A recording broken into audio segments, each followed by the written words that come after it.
বাংলাদেশের মধ্যে কমেছে আমদানি রপ্তানি বাণিজ্য, প্রভাব পড়েছে আমদানি রপ্তানির সাথে সংশ্লিষ্টদের। অন্যদিকে পাসপোর্ট যাত্রী কমেছে আশঙ্কাজনক হারে, প্রায় ৮০% যাত্রী কমেছে বলে জানিয়েছেন ইমিগ্রেশন সংশ্লিষ্টরা। এসব বিষয়ে বিস্তারিত দেখতে শেষ পর্যন্ত দেখুন ভিডিওটি, সাথে থাকুন আমাদের। চলুন বিস্তারিত দেখে আসি এবং শুনে আসি কি বলছেন ইমিগ্রেশন কর্তৃপক্ষ সহ আমদানি রপ্তানির সাথে সংশ্লিষ্টরা। দেশের বিরাজমান পরিস্থিতি সহ পাসপোর্ট ভিসা জটিলতার কারণে দেশের প্রধান স্থলবন্দর বেনাপোল দিয়ে কমে গেছে আমদানি রপ্তানি বাণিজ্য। অন্যদিকে ভোমরা দর্শন সহ দেশের বিভিন্ন শুল্ক স্টেশন দিয়েও আমদানি রপ্তানি কমা সহ পাসপোর্ট যাতায়াত অনেকটা কমে গেছে। বিশেষ করে বেনাপোল স্থলবন্দরে পাসপোর্ট যাত্রী কমেছে ৮০%, এমনটি জানিয়েছেন ইমিগ্রেশন ওসি। ফলে সরকার হারাচ্ছে রাজস্ব, ক্ষতিগ্রস্ত হচ্ছেন আমদানি রপ্তানির সাথে সংশ্লিষ্টরা। দেশের সর্ববৃহৎ স্থলবন্দর বেনাপোল দিয়ে প্রতিদিন যেখানে যাতায়াত করতো ৫ থেকে ৮,০০০ পাসপোর্ট যাত্রী, আর ভারতের পেট্রাপোল বেনাপোল স্থলবন্দর দিয়ে ৬০০ থেকে ৯০০ ট্রাক পণ্যবাহী ট্রাক যাতায়াত করতো এই বন্দর দুটি দিয়ে। তবে ৫ই আগস্টের পর থেকে বেনাপোল বন্দর দিয়ে কমতে শুরু করেছে আমদানি রপ্তানি সহ পাসপোর্ট যাত্রী যাতায়াত। ভারত সরকার ভ্রমণ এবং বিজনেস ভিসা বন্ধ করে দেওয়ায় বন্দরে পড়েছে বিরূপ প্রভাব, ফলে ক্ষতিগ্রস্ত হয়েছেন ব্যবসায়ীরা। কি কথা, আল মামুন বাবু আমদানিকারক বেনাপোল কি বলছেন তিনি, শুনবো তার কথা। 5ই আগস্টের পর শেখ হাসিনা ভারতে পালিয়ে যাওয়ার পরে ভারত সরকার আমাদের ভিসা দেওয়া বন্ধ করে দেয়। আমরা ব্যবসায়ীরা ভারতে যেতে পারছি না। ভারতে না যাওয়ার কারণে আমাদের ফ্যাক্টরি ভিজিট করতে পারছি না, মালের গুণগত মান যাচাই করতে পারছি না। আমরা একরকম অর্ডার দিচ্ছি কিন্তু পণ্য চলে আসছে আর এক রকম। আমাদের অর্ডারের যে মালটা তার সাথে যেটা যখন এক্সপোর্ট করছে তখন ওই মালের সাথে মাল ম্যাচ করছে না। মাল গুণগত মানের সাথে যখন ম্যাচ করবে না তখন আমরা ওই পণ্যটা বাজারজাত করতে গেলে আমাদের অনেক ক্ষতির সম্মুখীন হতে হচ্ছে। যে কারণে আমরা আস্তে আস্তে আমরা যে পরিমাণ আমাদের আমদানি করার কথা তার চেয়ে তুলনামূলকভাবে আমরা সীমিত পরিসরে পণ্য আমদানি করছি।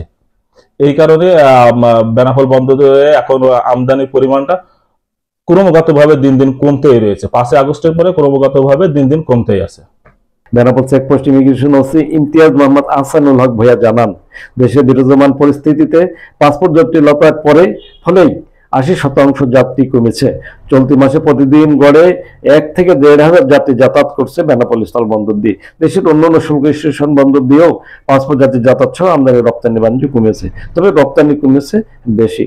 যা মার্চ ২০২৪ থেকে আগস্ট ২০২৪ পর্যন্ত গত ৬ মাসে যাতায়াত করেছে ৮,৪৬,৩৬৭ জন, আর ২৪শে ফেব্রুয়ারি ২০২৫ পর্যন্ত এই ৬ মাসে যাতায়াত করেছে ৭,৩২,২১৭ জন যাত্রী, এবং ফেব্রুয়ারি থেকে ৮০% যাত্রী কমেছে বলে জানিয়েছেন ইমিগ্রেশন ওসি। কি বলছেন Imtiaz Mohammad Ahsanul Haque Bhuiyan, OC immigration Benapole checkpost, শুনবো তার কথা। তো ইমিগ্রেশনের পাসপোর্টধারী যাত্রীদের যাতায়াতের পরিবেশ ভালো আছে, এবং তবে এখন যাত্রী সংখ্যা অনেক কম পূর্বের তুলনায়। আপনার যে প্রশ্ন করেছেন যে তুলনামূলকভাবে যদি বলি, সেটা হচ্ছে যে মার্চ থেকে আগস্ট পর্যন্ত বহির্গমন ছিল ৪,২৮,৮৩৬ জন, এবং একই সময়ে আগমন হয়েছে ৪,১৭,৫৩১ জন। আপনি আরেকটা প্রশ্ন করেছেন যে সেপ্টেম্বর থেকে ফেব্রুয়ারি পর্যন্ত, সেই হিসাবে বহির্গমন ছিল ৩,৫৪,৬৬৪ জন এবং আগমন হয়েছে ৩,৪৮,৫৪৭ জন।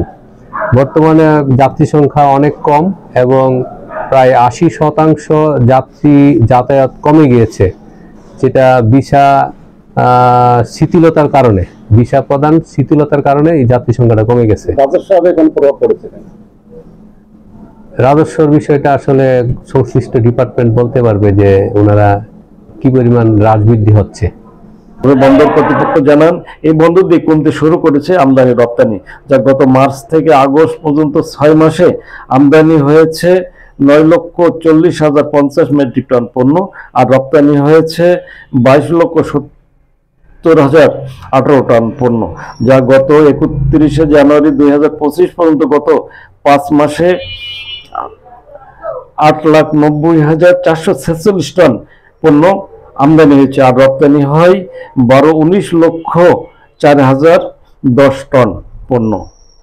আমদানি রপ্তানির সাথে সংশ্লিষ্টরা জানান, ভিসা জটিলতা সহ বহির্বিশ্বে ডলার সংকট এবং ডলারের মূল্যবৃদ্ধি সহ বিভিন্ন কারণে কমেছে আমদানি রপ্তানি। দেশের বিরাজমান পরিস্থিতির কারণে আমদানি রপ্তানিতে নিরুৎসাহিত হচ্ছেন ব্যবসার সাথে সংশ্লিষ্টরা। দ্রুত এর সুরাহা চান তারা। নির্বাচিত সরকারেরও দাবি জানান আমদানি রপ্তানির সাথে সংশ্লিষ্টরা। হ্যাঁ ভিউয়ার্স, আমাদের এই ভিডিওটি সম্পর্কে মতামত জানাবেন লাইক ও কমেন্টস করে, আর ভালো লাগলে শেয়ার করে অন্যকে দেখার সুযোগ করে দিবেন। আর আমাদের চ্যানেলটিতে নতুন হলে সাবস্ক্রাইব করে নেবেন এখনই। দেশ বিদেশের সব খবর জানতে, দেখতে, শুনতে, শিক্ষা, স্বাস্থ্য, যোগাযোগ, ভ্রমণ, বাণিজ্য ও বিনোদন সহ বিভিন্ন বিষয়ে সবার আগে সব প্রতিবেদনটি দেখুন ভয়েস অফ কলকাতায়।